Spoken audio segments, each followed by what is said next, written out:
സുഹൃത്തുക്കളെ, കേരളത്തിലെ ലളിതഗാനങ്ങളുടെ ഇടയിൽ രണ്ട് പാട്ടുകൾ അഗ്രഗണ്യരായി നിലനിൽക്കുന്നു. 1000 പാദസരങ്ങളും സന്യാസിനിയും.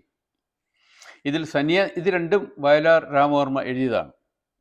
സന്യാസിനി ഇത് രാജഹംസം എന്ന ചിത്രത്തിന് വേണ്ടിയാണ് എഴുതിയതെങ്കിലും ഈ പാട്ടിൻ്റെ ബീജവും ഇതിലെ ബിംബങ്ങളും ഇതിൻ്റെ കഥകളുമെല്ലാം വയലാറിൻ്റെ മനസ്സിൽ നേരത്തെ മുതലേ ഉണ്ടായിരുന്നു.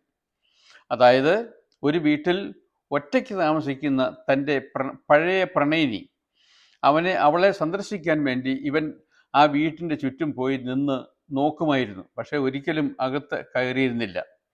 അങ്ങനെ നിൽക്കുന്ന ഒരു നോട്ടത്തിലുള്ള ഇവൻ്റെ വികാരമാണ്, ആത്മകഥം പോലെയുള്ള വികാരമാണ് സന്യാസിനി നിൻ പുണ്യാശ്രമത്തിൽ ഞാൻ സന്ധ്യ പുഷ്പവുമായി വന്നു, ആരും തുറക്കാത്ത പൂമുഖവാതിലിൽ അന്യനെ പോലെ ഞാൻ നിന്നു. അന്യനെ പോലെ അവൻ നിന്നു. പക്ഷെ അവൻ അന്യനല്ല എന്ന് അവനറിയാം. പക്ഷെ അവൻ ഈ വീടിൻ്റെ അകത്ത് ഒരിക്കലും കയറിയിട്ടില്ല.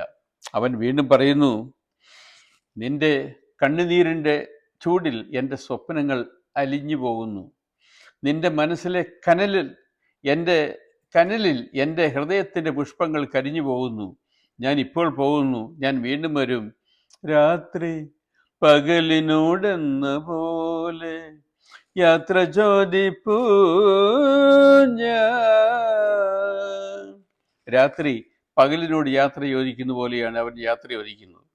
രാത്രി പകലിനോട് യാത്ര ചോദിച്ചാൽ അതിന് 12 മണിക്കൂർ നേരത്തെ താമസമേ ഉള്ളൂ. വീണ്ടും രാത്രി തിരിച്ചു വരും. അത് അറിഞ്ഞുകൊണ്ട് തന്നെയാണ് ഈ കവി മുനയ്ക്ക് കൊള്ളുന്ന തരത്തിൽ ഇങ്ങനെ 2 വരികൾ എഴുതിയിട്ടുള്ളത്. ഇതിൻ്റെ പിന്നിൽ അല്പം കഥ പറഞ്ഞേ പറ്റൂ.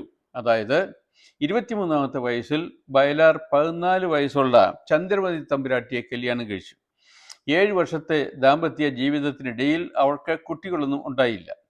ഇതിൽ അല്പം അസ്വസ്ഥയായ ചന്ദ്രമതി തമ്പുരാട്ടിയും വയലാറിൻ്റെ അമ്മയും ഇദ്ദേഹത്തോട് പുനർവിവാഹം ചെയ്യാൻ അഭ്യർത്ഥിച്ചു. ഇദ്ദേഹം അത് സ്വീകരിച്ചു. അങ്ങനെ ചന്ദ്രമതി തമ്പുരാട്ടിയെ വിവാഹമോചനം ചെയ്തു. ചന്ദ്രമതി തമ്പുരാട്ടിയുടെ സഹോദരി ഭാനുമതി തമ്പുരാട്ടിയെ കെട്ടി.